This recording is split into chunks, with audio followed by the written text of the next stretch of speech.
Assalamualaikum warahmatullahi wabarakatuh. Selamat malam anak-anak 96 yang Ibu sayangi. Ibu akan menjelaskan listrik dinamis. Listrik dinamis adalah listrik yang mengalir. Ya, diumpamakan di situ aliran muatan listrik dalam suatu rangkaian dapat dianalogikan atau diumpamakan seperti air mengalir, ya.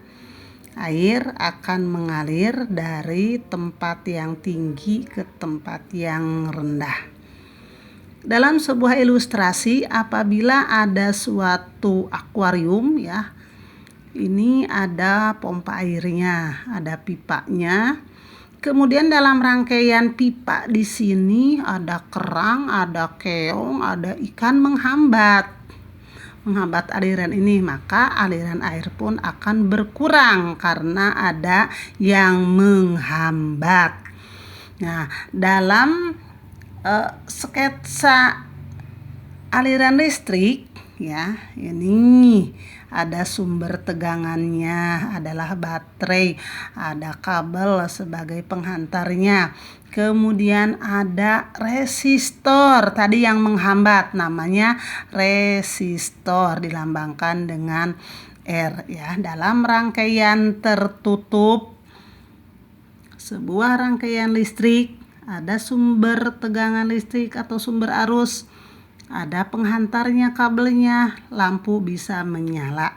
Bisa menyala di sini karena ada perbedaan beda potensial antara kutub positif dan kutub negatif.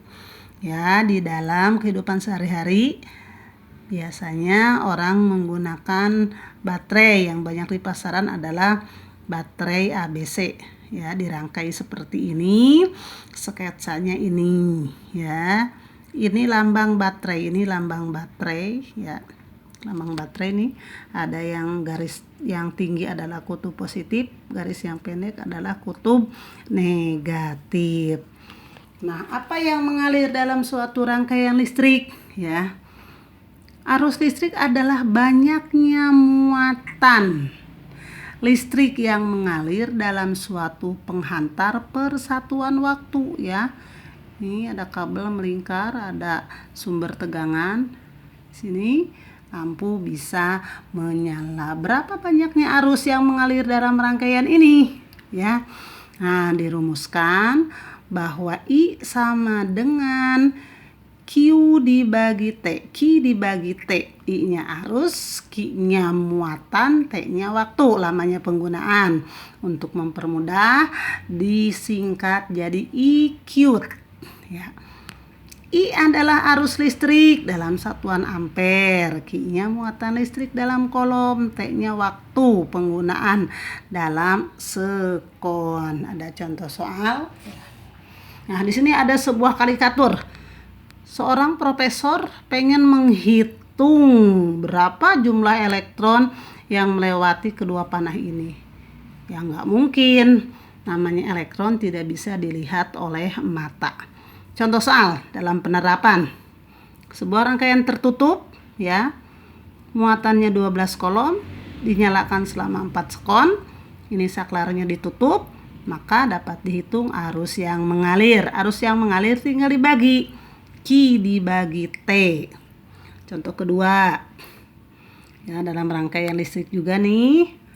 Ya, dipakainya 6 sekon, arus yang mengalir 0,5 ampere. Yang ditanya berapa muatannya, tinggal dikalikan 0,5 kali 6, 3 kolom. Kemudian Ibu terangkan tentang daya hantar, ya. Daya hantar di SD kamu sudah belajar tentang daya hantar, ya.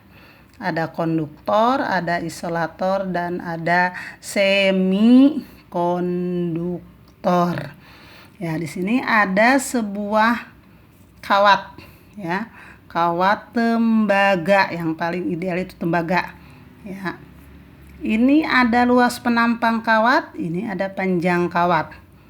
maka dapat dihitung berapakah nilai hambatan sebuah kawat penghantar, ya. Di dalam perhitungan biasanya di dalam tabel sudah ada nilai hambatan-hambatan kawat, ya. Maka besarnya hambatan sebuah penghantar dirumuskan. R sama dengan Rho dikali L dibagi A. R-nya tadi hambatan, Rho-nya adalah hambatan jenis. Jenisnya jenis apa? Ya, kalau ini adalah tembaga, berarti jenisnya tembaga. L adalah panjangnya. Nih, panjang kawatnya berapa. Kemudian A adalah luas penampang ini nih. Ya. Luas penampang. Kenapa dilambangkan A dari kata area? Kenapa dilambangkan L dari kata long atau panjang? Maka nilai hambatan dapat dihitung, ya, dan dipermudah penghafalannya dengan kata rempela bagi ati. Rempela ati. R sama dengan rempela ati.